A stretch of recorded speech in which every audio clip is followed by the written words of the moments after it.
Hello, everybody. My name's Pete Jarrett, and I'm the Managing Director of Tutoring Training. I just wanted to take this opportunity to talk you through the functional skills exams in English and Maths. This will include the reforms that happened in 2019. The main focus of today is to explain the format of the external exam. So this doesn't include the speaking and listening and communication exam, which is internally assessed, and perhaps to give you some idea of where we are in terms of how you can approach the exam. So we're an accredited centre with NCFE, and we deliver our exams online using the Surpass assessment platform. So generally speaking, unless there is a particular reason why you wouldn't have access to, or you prefer not to have access to an online exam, we would work online. We bring the assessment to you and the laptops to you, and you do the exam like that. So I'm going to talk about the English exams first, and I wanted to focus initially on the English exams, the writing exams, sorry. So the writing exam lasts 1 hour. It's quite important to know that quite a large proportion, 42% of the marks for this exam are for spelling, punctuation and grammar. This is quite a strong focus of the assessment. So the writing exam will contain 2 writing tasks, and these writing tasks will be in one of half a dozen formats. Sam has joined the meeting. So the formats for the exam will be either, hi Sam, can you hear me? Hi there, I am. Hi. Yeah, I'm recording this, but I'll just I'll cut this little bit out. So I just wanted to sort of go over the structure of the exam. So I've got to the point where we're talking about the writing exam and the formats. So there will be 6 formats, and you will be writing two of these formats. There are some things that within these formats it's really quite important that you include, that you make sure you actually take note of in the structure.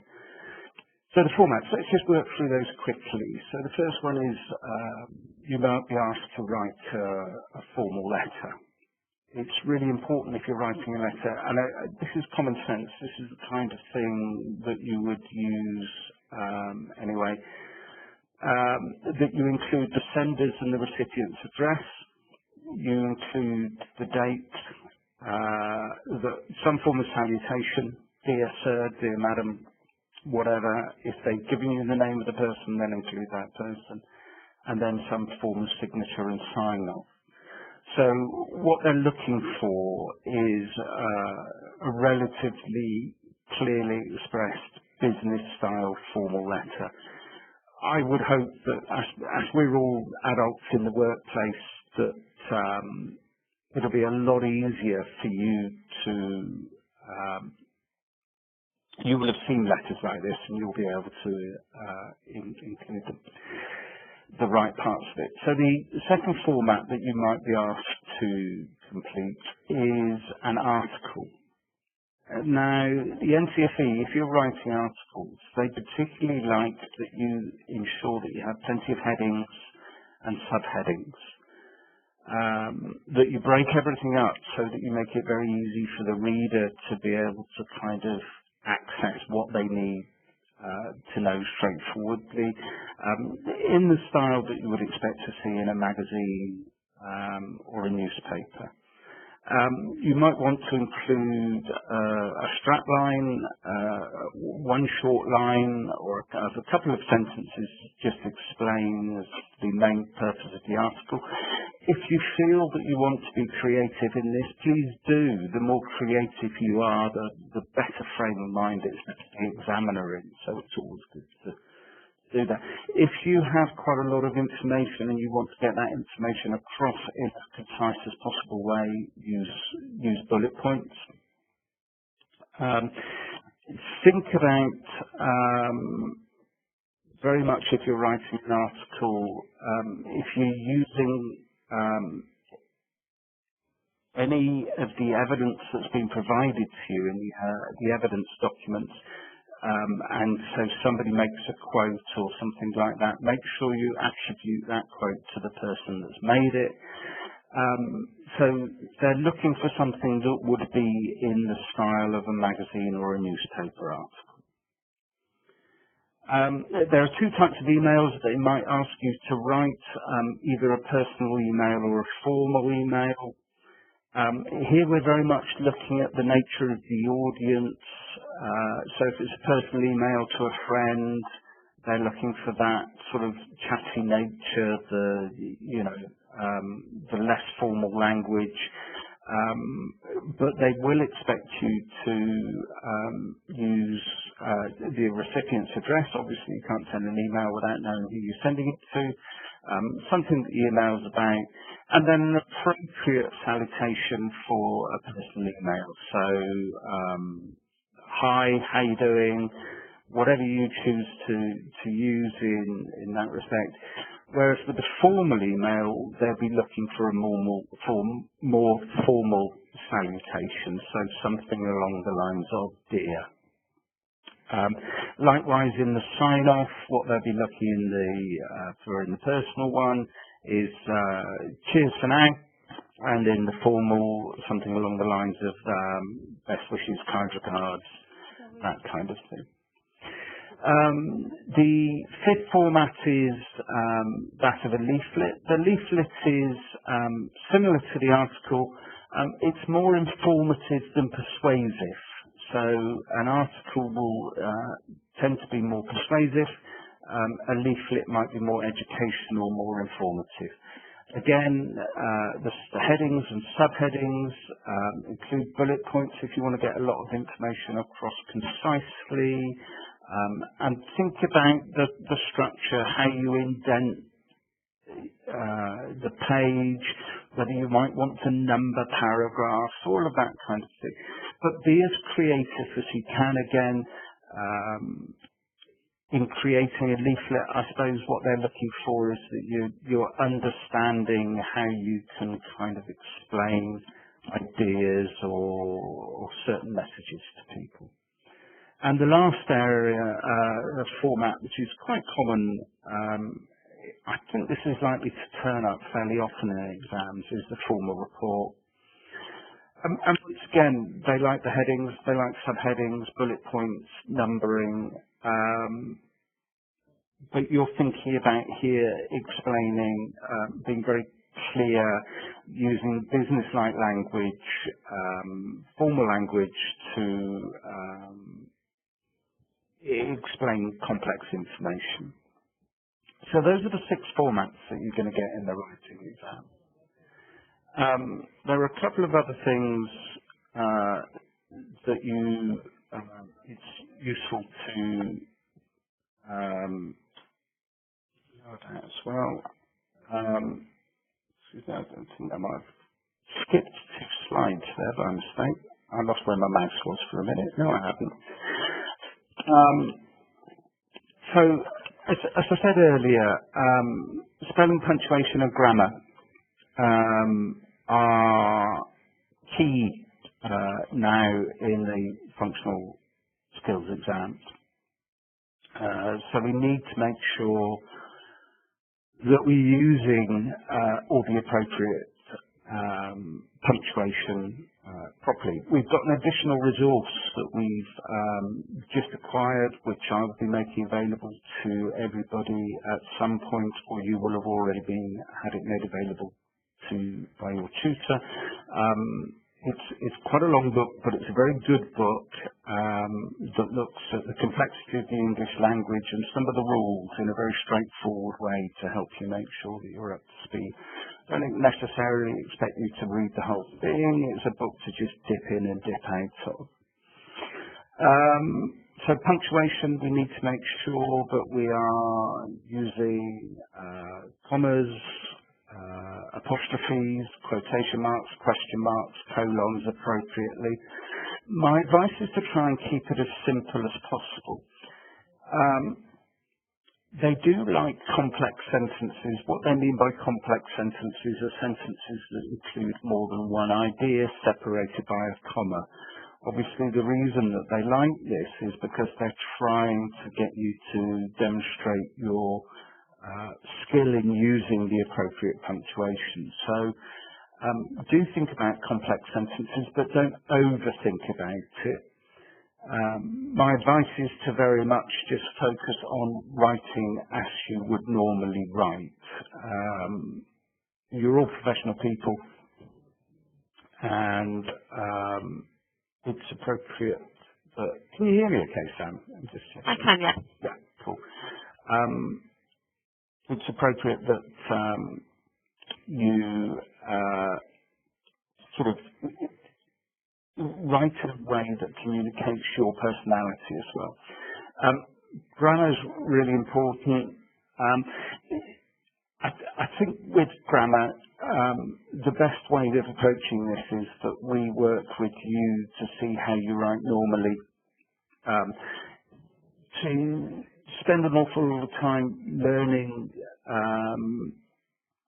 the complexities of written English isn't necessarily particularly helpful.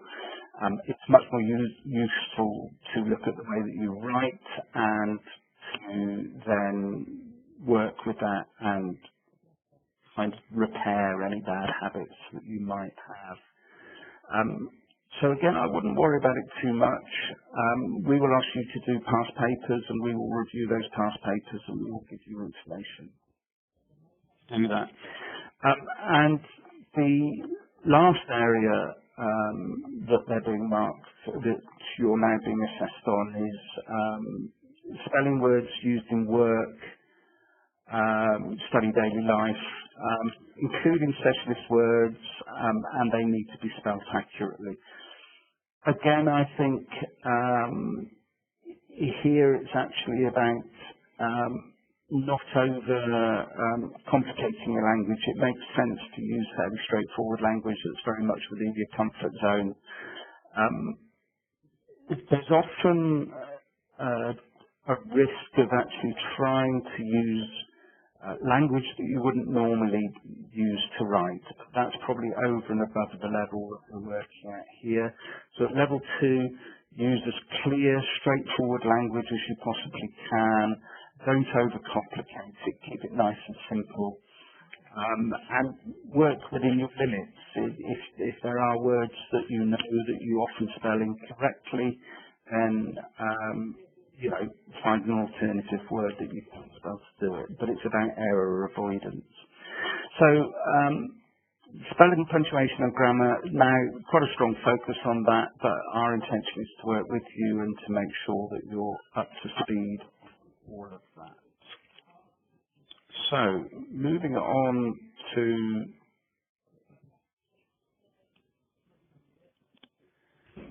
other things that you need to consider when you're writing.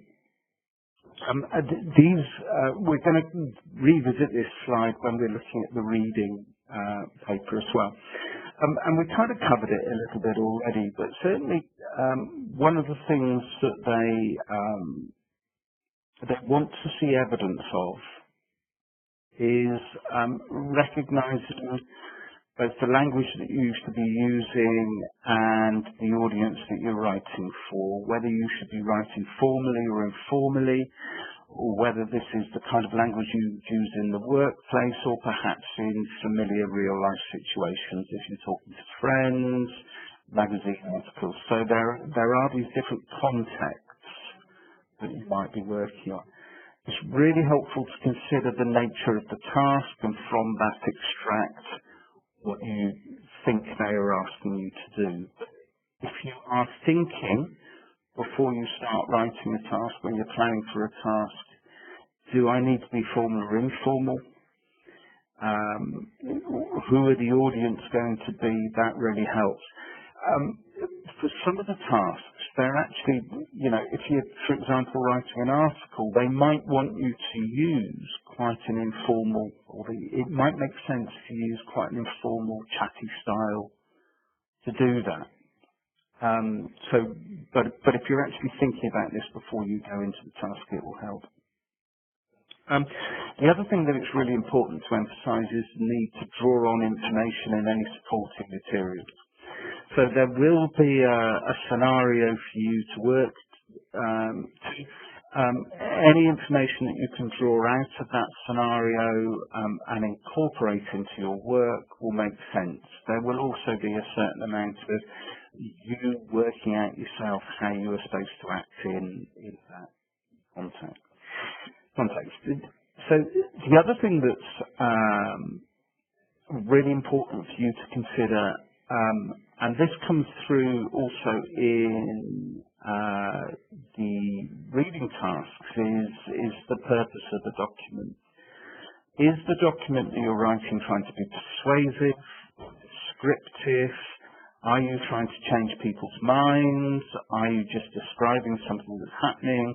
Are you explaining something so people understand it? Or is this a purely instructional document? So think very much about the purpose.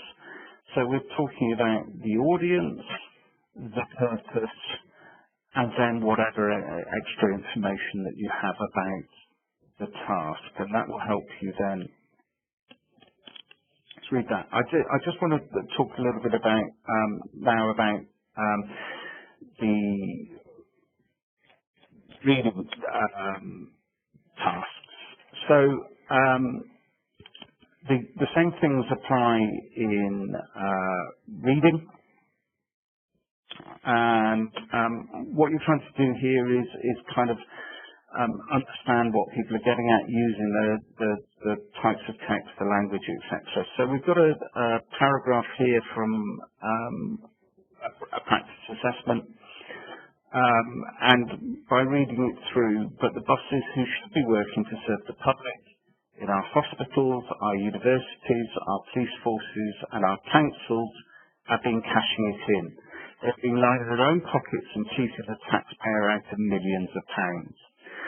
So this is quite, obviously it's intending to be persuasive. It's making quite a strong point. Just from reading it through there, we can see that the purpose of this is probably to criticise public servants who are, as it says, cheating the taxpayer, that's us, out of millions of pounds. So the question in paragraph 2 of document 1, the writer repeats the word "are" several times, gives 2 reasons why she's done that. Well, we're looking at somebody who's trying to make a point about these things being ours, about us all being in it together. So if we look at the mark scheme underneath, we will see that what they're looking for, the kind of responses they're looking for, do refer to the context. To show that these services belong to everybody, that there's a sense of everybody being in together, and to stress that the money belongs to us, the taxpayers. So, relatively straightforward. My advice is not to overcomplicate things, is to take things very much at face value and not to look for different meaning. But try not to be superficial. Try not to say things like, well, they're using repetition for emphasis. They're using it to direct to the reader, but offering no explanation of context. You're supposed to understand the context as well.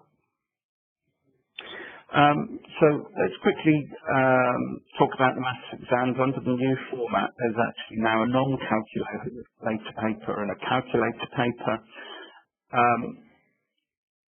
The non-calculator paper, don't worry about it. I know it's stressful to have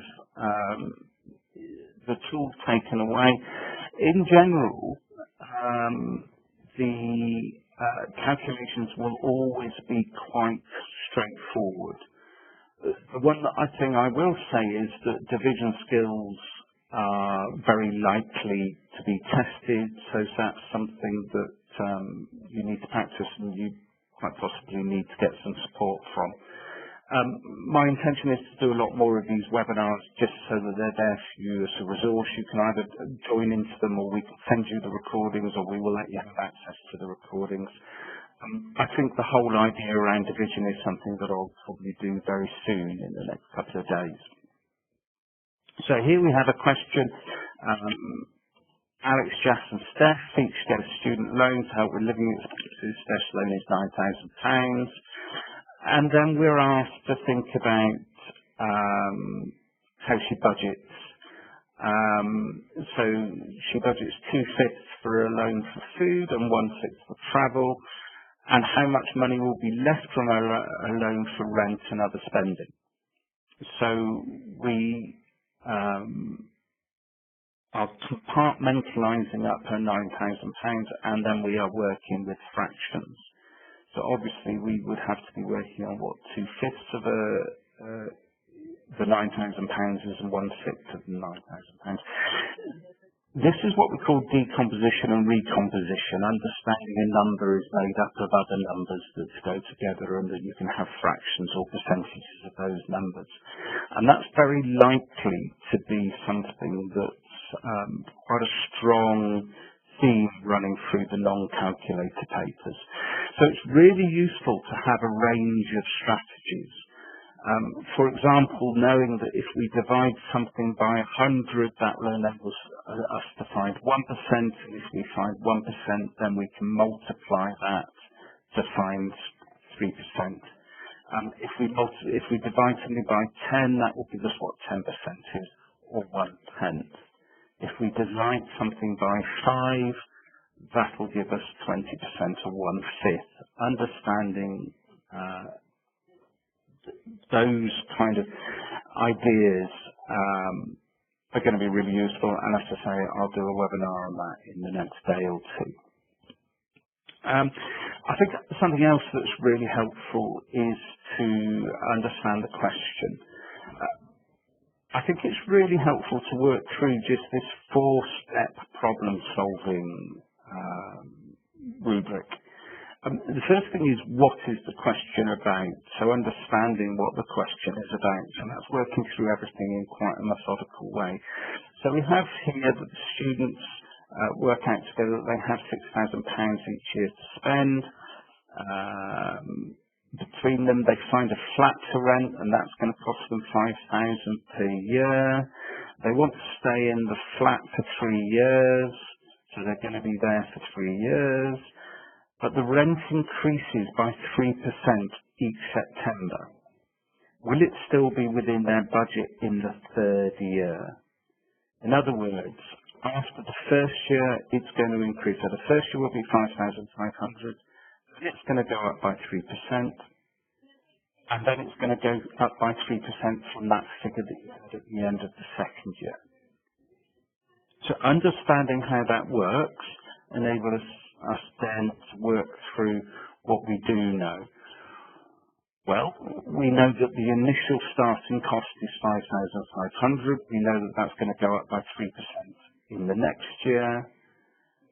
We know that it's going to be for 3 years, so we know how many years we have to do this compound percentage for, and we know at the end of it we've got to work out how close that is to 6,000 above or below. What you don't know is what the values are going to be at the end of every year and what the total value is going to be at the end of 3 years. That's what you're working out, and so that's what we need to do. And I think it's very useful to work through that problem-solving strategy to help us to actually kind of make sense of what's going on. Okay, so that's a very brief overview of what you're likely to get in the exams. Feel free to email us at learning@tutorial or speak to the tutor. I'm going to stop the recording now, and this recording will be made available to any of you that need it. So hopefully I'll speak to you soon.